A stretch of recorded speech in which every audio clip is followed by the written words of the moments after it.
대수롭지 않게 넘긴 증상이 심각한 질병의 신호일 수도 있다면? 오늘은 잘 알려지지 않은 의외의 초기 증상을 알려드릴게요. 화면을 2번 터치해주세요.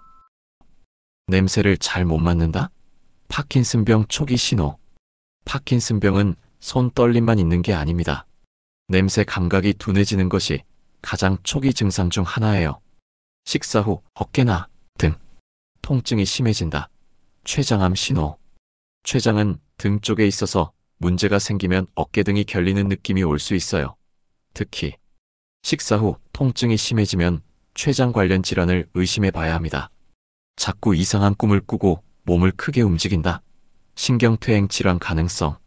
렘수면 행동장애는 자면서 꿈을 실제처럼 행동하는 증상인데 파킨슨병이나 치매의 초기 신호일 수도 있어요. 자면서 소리를 지르거나 팔다리를 마구 움직인다면 신경과 진료를 받아보세요. 대수롭지 않게 넘긴 증상이 심각한 질병의 신호일 수도 있다면?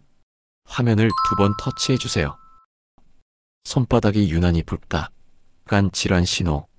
손바닥 특히 새끼손가락 아래쪽이 붉어지면 간 질환의 신호일 수 있어요. 간이 손상되면 혈관 확장으로 인해 피부색이 변할 수 있으니 간 수치 검사를 해보는 게 좋아요. 귀에서 박하멘톨 냄새가 난다. 당뇨병 케톤산증. 숨을 쉬는데 박하나 과일 냄새 같은 단냄새가 난다면 혈당이 너무 높아지면 몸에서 케톤이 과다 생성돼서 이런 냄새가 날 수 있으니 당뇨 의심되면 바로 병원으로 가세요. 오래 앉아있으면 종아리가 부어오른다. 심부정맥 혈전증. 한쪽 다리만 심하게 붓고 통증이 있다면 혈전 피떡 때문일 수 있어요. 방치하면 폐색전증으로 이어질 수도 있어서 다리 붓기가 계속되면 병원 진료가 필수입니다. 위험한 건강경고음 빠르게 알려줄게요. 화면을 2번 터치해주세요. 아침에 일어나자마자 극심한 두통. 평소 두통과 다르게 머리가 깨질 듯 아프다면? 특히 한쪽 팔다리가 저리거나 말이 어눌해지면 뇌출혈, 뇌졸중 초기 증상일 가능성이 있습니다. 이유 없이 체중이 급격히 감소. 식단 조절도 안 했는데 갑자기 3주 만에 5kg 이상 빠진다면?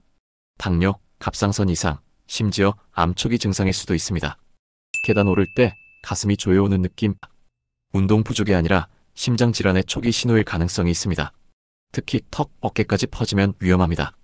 배에서 묵직한 통증이 지속된다면? 오른쪽 상복부는 간 문제, 왼쪽 하복부는 대장염, 장폐색 의심하세요.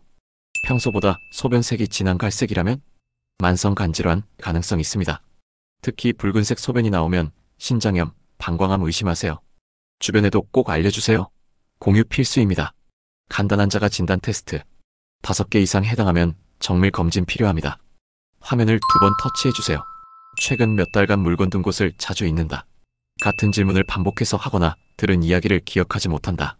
대화 중 단어가 떠오르지 않아 답답한 적이 많다. 익숙한 길에서 방향 감각을 잃거나 길을 헤맨 적이 있다. 예전보다 계산 능력이 떨어졌다고 느낀다. 숫자, 날짜, 요일을 자주 혼동한다. 집안일, 금융관리 같은 일상적인 일이 어려워졌다. 감정 기복이 심해지고 우울감이나 불안감이 증가했다. 사회적 활동 모임, 취미 등에 흥미가 줄어들었다. 글씨체가 변하거나 사인이 다르게 보인다는 말을 들은 적이 있다. 5개 이상 해당하면 병원에서 전문검사 추천. 3, 4개 해당하면 생활습관 개선과 추가 검사 고려합니다.